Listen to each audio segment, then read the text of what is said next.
Welcome to Latino Review's first look at Lobo. Our master of mayhem, Dr. Strangefist, gives us a peek at some intergalactic chaos this time around. As comic book movies continue to enjoy mainstream success, film studios dig deeper and deeper into comic company vaults in search of lesser-known characters and properties.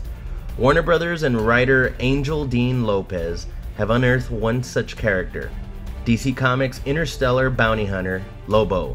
A violent anti-hero, Lobo originally emerged in the 80s and enjoyed some popularity during the boom of grittier, more adult-oriented comics in that decade and in the 90s. With darker approaches to comic book adaptations being more popular than ever in the wake of The Dark Knight's massive success, Lobo certainly seems ripe for the picking. Let's see what Lopez and revisers Gerald Brown and Don Payne have to offer. The script begins with an ending, the ending of a civilization.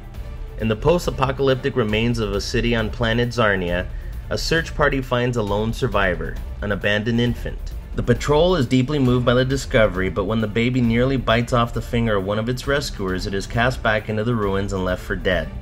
But this devilish ankle biter is destined to survive, as he is to become our anti-hero Lobo. Fast forward to 532 years later. The tiny infant has matured into an infamous and merciless bounty hunter, and is a prisoner of the Galactic Empire. We learn that 4 other convicts have recently escaped from a prison ship, and that next to Lobo himself, these 4 are the most dangerous criminals in the galaxy. These 4 villains have learned the location of a powerful object that can be used as a devastating weapon, and have set out to look for it.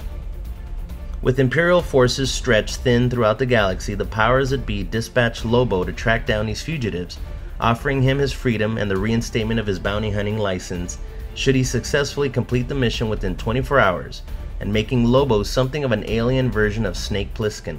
The twist is that the location of the object the 4 convicts are looking for, and the planet where Lobo will be hunting them down, is none other than Earth. Here things take a drastic turn for the mundane to small-town Middleton, Indiana, where we meet rebellious, vaguely punkish high school teen, Kayla McKee.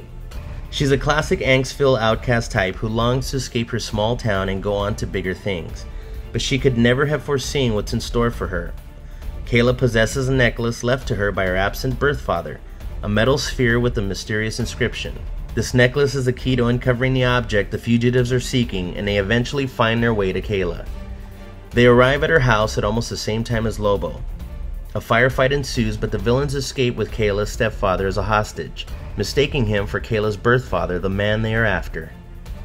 Lobo and Kayla predictably team up, and Kayla tells him that during the fracas, the convicts ask about something called a Drell. We learn that the Drell is an almost endlessly powerful sentient weapon, and Kayla's father, who had been granted telekinetic powers, was its guardian. Kayla discovers that she has inherited her father's abilities, and that her necklace can be used to track her father and the Drell. Only she can use it, so she and Lobo set off in pursuit of the fugitives and her father. This story is probably more akin to something out of Heavy Metal magazine than what you'd normally expect from the pages of DC Comics. The male alien characters are larger than life, muscle-bound killing machines, the women curvaceous and scantily clad. Lobo rides a futuristic hot rod motorcycle through space without any kind of spacesuit or armor, because he's just that tough.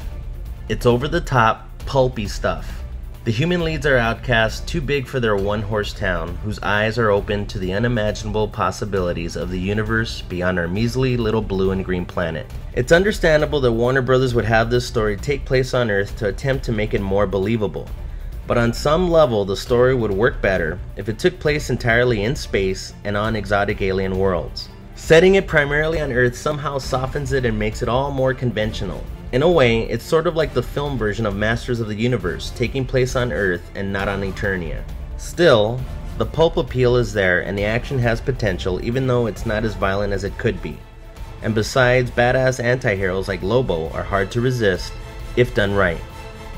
This has been Latino Review's first look at Lobo.